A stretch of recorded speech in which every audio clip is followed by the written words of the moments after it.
You've probably felt it. You're calm at work, but at home, the smallest thing sets you off. You've tried staying in control, pushing through, even numbing out, but nothing changes. And if you don't find a better way to regulate that stress, it's going to cost you your sleep, your focus, maybe even your marriage. I'm Soave, and I've spent my career helping people understand and overcome addictive behaviors. This video gives you 5 science-backed regulation tools used by elite performers. No therapy, no fluff, so you stay sharp under pressure, build resilience, and stop carrying this weight into every room you walk into.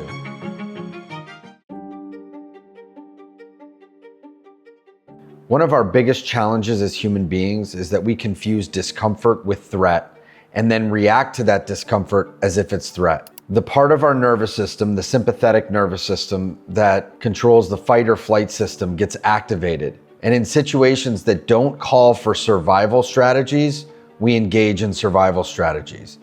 We can live in fight or flight. This is shaped by our history. The wounds we've experienced in our past will shape us in a way that we will react to perceived threats in a way that keep us under stress. Our body is meant to go into fight or flight or into survival mode for minutes or moments when actual danger is present. And we're meant to regulate through activation of the parasympathetic nervous system once we are safe. This gets compromised when there's a part of us that is always feeling like we're unsafe, or we're feeling unsafe because of events that are just perceived threat. It doesn't work to just calm down. Try it. If somebody's super stressed, or even if you are, if you just tell them to calm down, it usually activates people more. The solution is not to be able to deactivate the sympathetic nervous system, but to activate the parasympathetic nervous system. It's not just about relaxing and shutting something off, it's about activating the other system, the one that controls rest and digest. And we activate that through the physiology.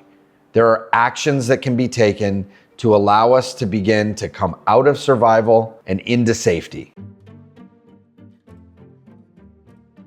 One of the quickest ways to use our physiology to activate the parasympathetic nervous system and stimulate the relaxation response is through our breath. And there are many forms of breath that we can use to activate this part of the nervous system. However, one of the fastest is the physiological sigh, also known as cyclic sighing. And it's very simple.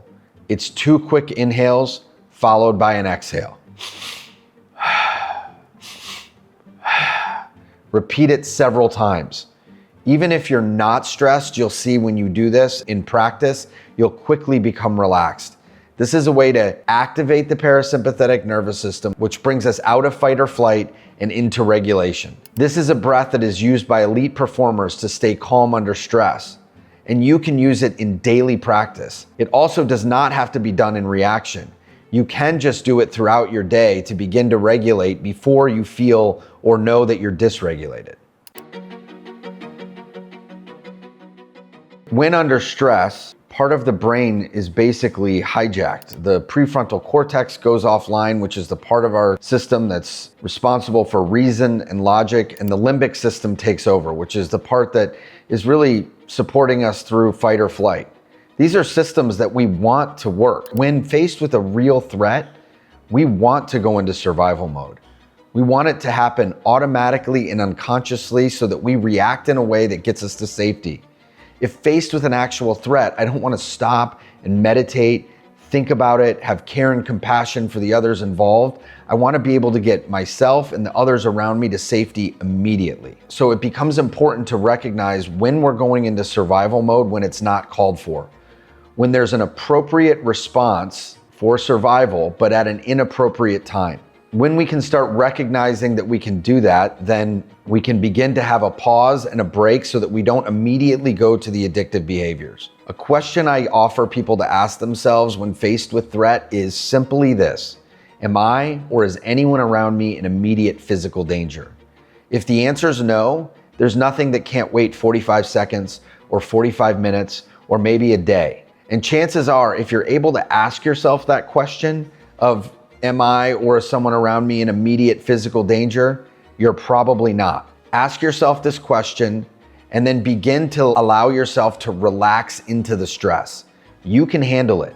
Your system is built to handle really hard things. We begin to lean into stress, put pause between us and our actions, and then we can start to garner control over the addictive behaviors. Trauma and stress isolate. It can make you feel like you're all alone and that you need to figure it out by yourself. And the reality is, you don't. In fact, we were built and evolved to be in community, to share with others, to be part of a team, a family, a group, a tribe. And our nervous systems were built in the same way. They mirror each other. We can support each other in times of danger and threat. Most importantly, we can support each other to regulate in times of stress. Being present with even one person who's calm can help you raise the capacity in your own nervous system to deal with whatever stressor you're facing. And not only being with them, but sharing with them. As we share with another, not only can they help us see another perspective, but just the act of sharing, using our voice, can begin to activate the vagus nerve, which supports parasympathetic regulation. Being with others can help us move out of survival mode and into safety. Building this ability to co-regulate can allow you to borrow from others, and from others to borrow from you. Don't be alone.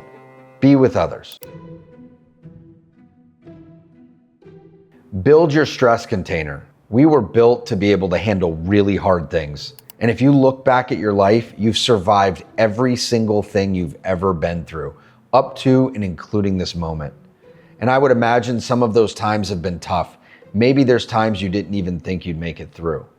You have the ability to handle stress. It just doesn't feel good. And I'm not suggesting that we should be under stress at all time. But if we can raise our capacity in a way that we can experience discomfort, to be able to lean into the difficult emotions when they're present, it will allow us to be able to move through them and build the capacity for greater joy. When we have capacity for pain and sorrow, we have even greater capacity for joy and inspiration and love. So how do we expand this container?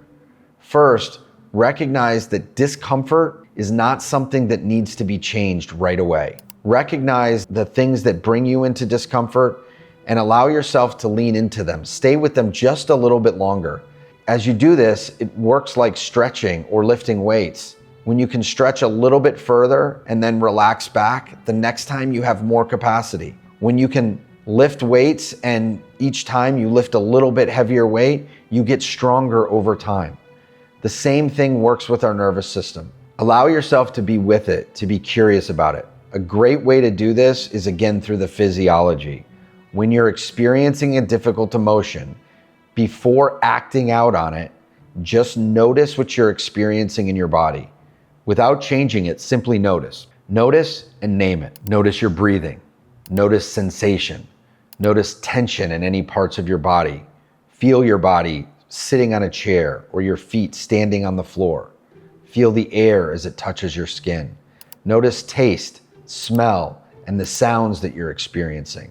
As you can begin to recognize this, it can begin to move out of something that you describe as a difficult emotion that you need to get out of and into an experience that you're having in your body that you can lean into. And as you do this over time, you build capacity to be able to handle what's tough and move through it. Because on the other side, it's not as tough. As humans, we don't do very well with transition, and constant chaos can keep us at high alert. And sometimes the chaos is something that is necessary. You might be in a job that has high pressure, or you're constantly looking to solve problems throughout the day, and you may be very good at that, and it might make you a success in your job. However, if you're not able to turn that off when you get home, that level of stress continues and can bleed into your relationships. We need boundaries. We need the ability to step off the field. You know, I often think about an athlete, like a football player, and they're trained to basically run into danger, for their nervous system to be activated in a way that when 11 other guys are chasing them, instead of running away, they run into them. They put their bodies through physical feats and challenges and push as hard as possible. And that's what they do to win and be a success. But once the game is over, they're meant to rest, to review what happened, to let their bodies recharge, to practice, and then play the next game. If they got off the field and kept playing football, kept sprinting everywhere they went, tackling everybody around them and charging through and breaking through walls, not only would they get exhausted, but they would lose all their friends and potentially get arrested. The really successful athletes are able to step on the field and off the field. And we're seeing that more and more as athletes become even more elite performers. They're talking more about how important rest is and how important sleep is. And this is no different from me or you. I'm a therapist and a coach, and I work with people all day long. They pay me to challenge them, to help them see their blind spots, to take risks with them and be very direct. And that works in my job. But when I walk into my home at night, my wife is not paying for a therapist. If she wants my coaching, she'll ask for it. But it never works out well if I'm in there just trying to solve every problem or see where my kids have patterns that are going to be harmful if they keep doing them for 20 years. No, they just want a dad that's going to play with them. So building boundaries around our schedules and our work and understanding what uniforms we wear and what fields we step on is so important. And this takes some analysis. Sit down, look at what roles you play in your daily life, when stress is called for and when it's not. And when you can do that, you can put strategies in place that can allow you to transition. Coming home from work, take a shower, change your clothes, be like Mr. Rogers, change your clothes and your shoes and know that you're wearing a different uniform, something symbolic. Maybe pick a road sign on the way home or a landmark and say, when I pass this, I'm back to being husband, father, friend, not coworker. As we can begin to build these boundaries, it sets up the ability for us to identify when we need to engage and when we can regulate. This allows us to conserve energy in a way so when we need it, we can use it. Otherwise, we're just using it all the time. So identify your boundaries, build them, practice them.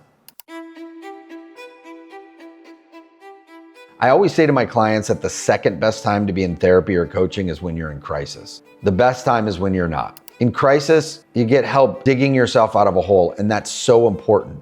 But when we're not in crisis, using things like therapy and coaching can help the person really grow and build capacity. The same is true for tools. We want to build tools that we can use in stressful situations, but if we don't practice them, under stress, our body will return to automatic patterns. They need to be practiced. We set up a toolbox of proactive and reactive tools. Proactive tools are the ones that you're going to schedule, that you're going to use as part of your daily routine. And reactive tools are the ones that when you recognize you're under stress, when you recognize you're in the storm, you have access to them. But you only have access to them if you practice them. If you wait until your nervous system is flooded, you're already in that storm and you're going to return to your reactive patterns.